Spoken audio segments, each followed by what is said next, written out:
क्या आप उन लोगों में से हो जो कि अपने बिजनेस को ग्रो करने के लिए बहुत ज्यादा मेहनत करते हैं, लेकिन अब एक ऐसी पोजीशन पर आ चुके हैं, अब समझ नहीं आ रहा है इससे ज्यादा आगे मैं कैसे ग्रो करूं, या फिर मैं अपने बिजनेस को स्केल कैसे करूं?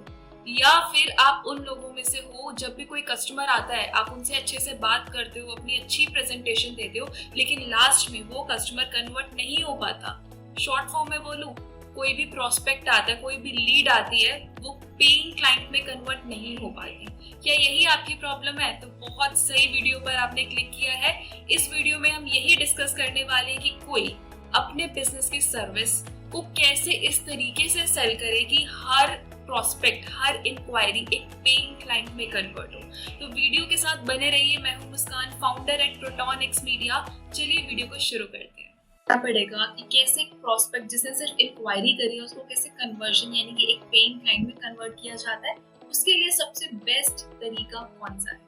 सबसे पहले तो समझो, हर इंसान आपका कस्टमर नहीं है। आपको अपने टर्म्स पर प्रोजेक्ट को चूज करना है, तो ये बहुत जरूरी है कि आप सबको सर्विस मत दें। इसके बाद जिनको भी आपके साथ काम करना है उनको अगर आप फॉलो अप लेना चाहते हो तो हमेशा आप कॉल करते हो। इस आदत को सुधारो। Stop spamming people. Take follow up in different way. कुछ नए मेथड्स को लेकर आओ, अपना फॉलो अप लेने का तरीके को बदलो। और वो नए मेथड्स क्या हो सकते हैं? SMS marketing. एसएमएस हमेशा मोबाइल स्क्रीन पर फ्लैश होता है तो इंसान की नजर चली जाती है, तो इसमें आप डायरेक्टली उससे बात नहीं कर रहे लेकिन उसकी नजरों में आ रहे हो, वो भी एक तरीके का फॉलो अप है। Email marketing and WhatsApp API. WhatsApp API तो सबसे कमाल की चीज है। व्हाट्सएप पर पर्सनलाइज मैसेज में चला जाएगा और आपको खुद भी टाइप नहीं करेंगे, सारी चीजें ऑटोमेटिकली हो जाएंगी। टेक्नोलॉजी से जुड़ो, इतनी मुश्किल नहीं है। इसके साथ साथ आपको ये समझना पड़ेगा कि आपको ऑनलाइन आना ही है। आने के बाद जो आप वेबसाइट या लैंडिंग पेज पर अगर किसी कस्टमर को भेज रहे हो वहां पर एक पिक्सल लग जाता है। उससे क्या होता है, हम रीमार्केटिंग एड चला पाते हैं। अभी क्या चीजें बोल रहे हो मुझे कुछ समझ नहीं आ रहा। रीमार्केटिंग का एड का मतलब ये होता है एक इंसान को आपकी एड बार बार दिखे। आपके साथ भी होता होगा, कुछ चीज आप परचेज करने वाले हो लेकिन आप उसे परचेज नहीं करते, तो वही प्रोडक्ट की एड आपको बार बार दिखती है, तो उसको रीमार्केटिंग बोलते हैं। तो वही सेम चीज आपको अपने कस्टमर के साथ करनी है। इससे आप डायरेक्टली उनसे बात भी नहीं कर रहे हो और इनडायरेक्टली आपके ब्रांड की वैल्यू भी उनको मिल रही है, वो आपको रिकॉल कर पा रहे हैं। इसके साथ जो सबसे इम्पोर्टेंट रोल प्ले करता है वो है इमोशनल टच। आपको अपनी सेल्स पिच में जब भी आप किसी से बात करें कुछ इमोशनल टच डालना होगा। कुछ पेन पॉइंट से जुड़े डायलॉग मीटिंग में बोलने होंगे। अब आप बोलोगे मुझे क्या पता उसका पेन पॉइंट है क्या है, तो आपको उससे पूछना पड़ेगा कि क्या आपको चैलेंज आ रहा है, आपको ये सर्विस क्यों चाहिए, अच्छा इससे क्या आपको पर्सनल लाइफ पे इफेक्ट पड़ रहा है। तो जैसे वो कुछ भी बोलता है देखो क्या वो उसका पेन पॉइंट है और उससे रिलेटेड कुछ इमोशनल डायलॉग आपको बोलना ही होगा, ताकि वो आपसे रिलेट कर पाए, अपनी प्रॉब्लम को देखे कि हाँ ये बंदा मेरी प्रॉब्लम समझ रहा है, इसको पता है कि मुझे कहाँ पर प्रॉब्लम आ रही है। तो उसके लिए आप एग्जांपल्स का यूज करो। उसमें क्या करना है ना, कस्टमर को ज्यादा बुलवाना है, उसकी रिक्वायरमेंट, उसके चैलेंजेस उसी को बोलना है। तो आपको कुछ नहीं बोलना, सिर्फ उसकी बातों को सुनना है, क्वेश्चन पूछना है और एग्जाम्पल पूरे डायलॉग में। अब यहाँ पर आपको एक चीज को बहुत ध्यान देना है, आपको अपने प्रोडक्ट या सर्विस को सेल नहीं करना है। आपको कस्टमर को ये रियलाइज कराना है कि आपको ना मैं कुछ सेल नहीं कर रहा हूँ, आपको जरूरत है इस चीज की, तभी आप मेरी बात सुन रहे हो और तभी आप मेरे साथ अभी कॉन्वर्सेशन कर रहे हो। अब यहाँ पर सामने वाले कस्टमर को जब तक आप नीड रियलाइज नहीं कराओगे कि हाँ उसको इस चीज की नीड है, उसको मेरी सर्विस की नीड है, तब तक वो आपसे सामान या आपकी सर्विस नहीं लेने वाला है। फॉर एग्जाम्पल, अगर आप एक इंटीरियर डिजाइनर है या फिर आप एक होम इम्प्रूवमेंट इंडस्ट्री में है, वहां पर आपको कस्टमर को रियलाइज कराना है कि हाँ आपका घर इतना सुंदर है, आपको इतना महंगा आपने घर खरीदा है, पैसे लगाए हैं अपनी जिंदगी भर के, तो उसको सुंदर दिखाना भी बहुत जरूरी है और ये आपकी नीड है, वांट नहीं है। जब आप उसे ये रियलाइज करा दोगे ना, आपकी आधी सेल वहीं पे क्लोज हो जाएगी। कैसे रियलाइज करा सकते हो? आप उनको लॉजिक दोगे, नंबर्स के साथ, कैलकुलेशंस के साथ, लाइफ टाइम वैल्यू के साथ। अब ये सारी क्या चीजें हैं, आप मेरी पुरानी वीडियोस को भी जाके देखिए, मैंने डिटेल में सब कुछ बता रहा हूँ। इसके बाद आपको ना एक चीज का ध्यान रखना, ऊपर मैंने जो भी बातें करी, इमोशनल टच हो गया, फॉलो अप के डिफरेंट मेथड हो गए, जो भी बोला वो सब आपको ऑलरेडी पता था।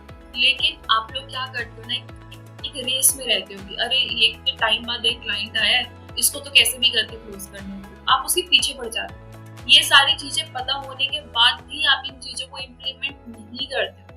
फोकस करो यार, कस्टमर की ट्रस्ट को पहले जीतना है। एक बार उसका ट्रस्ट आ गया, आपसे वो रिलेट करने लगा, तब जाके वो आपकी बात भी सुनेगा और आपसे सर्विस भी देगा। हमेशा उसके पीछे भागो मत, उसके साथ कनेक्ट करो, इमोशनल कनेक्ट, लॉजिकली कनेक्ट, उसकी बातों को समझो।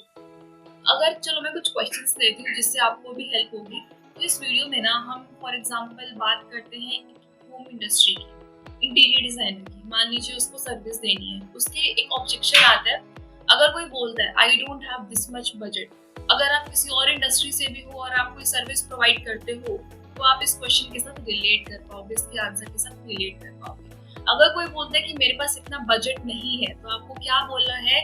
उनसे पूछो आपको कितना बजट है। सिंपल, आप उनसे पूछोगे कितना बजट है। मान लीजिए आप उनको 20,000 की कोई प्रोडक्ट दे रहे हो और वो कह रहे हैं कि मेरे पास 15,000 का ही बजट है। अब यहाँ पर ना वो जो डिफरेंस अमाउंट है 5,000 का, आपको इनडायरेक्टली उस 5,000 रुपीज की वैल्यू उनको समझानी है। और वो कैसे हो सकता है? लोग बोलेंगे कि देखो सिंपल सी चीज है, आप उनको एक्सपीरियंस कराओ, विजुअलाइज कराओ आपकी टीम की क्रिएटिविटी की, जो कि किसी 5,000 रुपए से तोली नहीं जा सकती। यहाँ पर ना जो मैंने ऊपर बोला, इमोशनल ट्रस्ट और डायलॉग्स, ये भी काम आएगा और एक अच्छा ऑफर भी काम आएगा। आपको कॉम्पिटिटिव तो बनना होगा, लेकिन कॉम्पिटिटिव होने के साथ साथ अपने आप को डिफरेंशिएट भी करना होगा और उसके बेसिस पर उस 5,000 रुपए के ऑब्जेक्शन को आप सॉल्व कर पाओगे। तो यहाँ पर एग्जांपल, ऑफर और ट्रस्ट, ये तीनों का मिक्सचर चलेगा, तब जाके आप इस प्रॉब्लम को, इस क्वेश्चन को हैंडल कर पाओगे। अगर कोई बोलता है I am in talking terms with other interior designers, I will let you know. बहुत लोग ना आपको डायरेक्टली मुंह पे मना नहीं करेंगे। वो लोग क्या करते हैं, वो बोलते हैं कि मैं और लोगों से भी बात कर रहा हूँ, उनसे कोटेशन आ जाती है तो मैं आपसे बात करूंगा जो भी मुझे सही लगे। अब यहाँ पे क्या है, वो एक पोलाइट तरीका है मना करने का। अब हमें क्या करना है, उसको छोड़ना तो है नहीं, कन्वर्ट तो करना है। हमें उनको सिंपल सी चीज बोलनी है, आपको एक अर्जेंसी क्रिएट करनी है, आपको उनको एक ऑफर देना है और उनको ना एक सिंपल सी चीज समझानी है। आप देखो उनसे पहले बात करो, ठीक है। अब मैं एक इंटीरियर इंडस्ट्री की बात करूं, आपने किसी क्लाइंट से बात करी, उन्होंने आपको अपनी कॉल पे बताया कि मुझे घर सजवाना है, मेरे बच्चों का कमरा बहुत सुंदर होना चाहिए, मेरी वाइफ के लिए जो मैं मॉड्यूलर किचन बनवा रहा हूँ उस पर क्लासी फील आनी चाहिए। कुछ भी उसने अपनी चीजें बताई, आपको अपनी रिक्वायरमेंट बताई, उसी की रिक्वायरमेंट को पकड़ लो और उसको अपनी निश बना दो। आप बोल सकते हो कि सर हम लोग जो फेमस है ना, वो है बेसिकली चिल्ड्रन के जो रूम होते हैं, आपके बच्चे का जो कमरा रहेगा उसमें हम एक्सपर्ट हैं। हम लोगों को जानना ही इसलिए जाता है कि हम बच्चों का रूम बहुत अच्छा सजाते हैं। तो उस जो कॉल पे आपसे डिस्कशन हो रहा है, उसी चीज को अपनी निश बना लो और उसी चीज पे फोकस करो। ध्यान रखो, जनरल इंटीरियर डिजाइनर्स बहुत सारे हैं, लेकिन किसी निश में काम करने वाले बहुत कम। और कोई भी इंसान जब किसी निश में काम करता है तो कस्टमर उसको एक्स्ट्रा पे करने के लिए रेडी रहता है। क्यों? क्योंकि उसको लगता है कि यार ये तो इस चीज के एक्सपर्ट है, अगर मैं पैसा लगा ही रहा हूँ तो 5,000 फालतू भी लग जाएगा तो कोई दिक्कत नहीं है, एटलीस्ट मुझे इस इंडस्ट्री का एक्सपर्ट मिलेगा। तो उसकी जो रिक्वायरमेंट उसने बताई, उस बेसिस पर आपने अपना एक एक्सपर्टीज बनाई, उसी एक्सपर्टीज को उसके सामने आपने पेश किया, अपने कुछ एग्जांपल्स पोर्टफोलियो दिखाए एंड देन बोला कि नॉर्मल तो बहुत मिल जाएंगे, लेकिन इस इंडस्ट्री में इस पर्टिकुलर रूम में एक्सपर्ट सिर्फ, और उससे वो रिलेट करने वाले हैं। और इसी चीज को आपको अपनी अच्छे ऑफर के साथ बताना है ताकि वो उसमें क्लोज भी हो सके। कोई भी इंसान पे करने को रेडी हो जाएगा अगर आप ढंग से, तसल्ली से, इमोशनली और लॉजिकली बात करें। अगर कोई बोलता है कि ये कोई दूसरा इंटीरियर डिजाइनर है, वो मुझे इससे कम अमाउंट में दे रहा, वो भी यही सेम चीजें बोल रहे कि हम अच्छा घर से जाएंगे, अच्छा मटेरियल यूज करेंगे, तो मैं कैसे आपसे काम कराऊं और उनसे नहीं? वो तो मुझे 10,000 कम में दे रहे हैं। आपकी इंडस्ट्री में बहुत बार ऐसा होता है कि लोग 5-10 हजार के पीछे किसी और को हायर कर देते हैं। तो एक बेस्ट रिप्लाई इनका क्या हो सकता है, आपको ना उनको एक्सपीरियंस और feel of ease of living की वैल्यू समझानी है। मैं एक एग्जांपल लेती हूँ, एक होटल है, आप एक 5 स्टार होटल में जाओगे जो कि 20,000 रुपए का कमरा होगा, और आप एक नॉर्मल लोकल होटल में जाओगे जो कि 1,000-2,000 रुपए का कमरा होगा। अब वहां पर क्या डिफरेंस है, एक फील का, एक सर्विस का। आपको उनको सिंपल सी चीज बतानी है, आप बिल्कुल जा सकते हो उनके साथ, 10,000 का मे भी डिफरेंस भी है, लेकिन जो आपकी ईज ऑफ लिविंग इम्प्रूव होगी, आपको अपनी टाइम मुझे ज्यादा नहीं देना पड़ेगा, आपका काम बीच में नहीं अटकेगा, आपका काम बहुत स्मूथली चलेगा, आपको एक्स्ट्रा हेडेक लेने की जरूरत नहीं है। कोई भी इंसान आपको काम क्यों देता है, वो इसलिए देता है क्योंकि उसकी हेडेक नहीं हो, वो खुद नहीं कर सकता, आपको दे देगा, उसकी टेंशन खत्म। ये चीज उसको रियलाइज करा। फिर वो 5-10 हजार का फर्क नहीं देखेगा।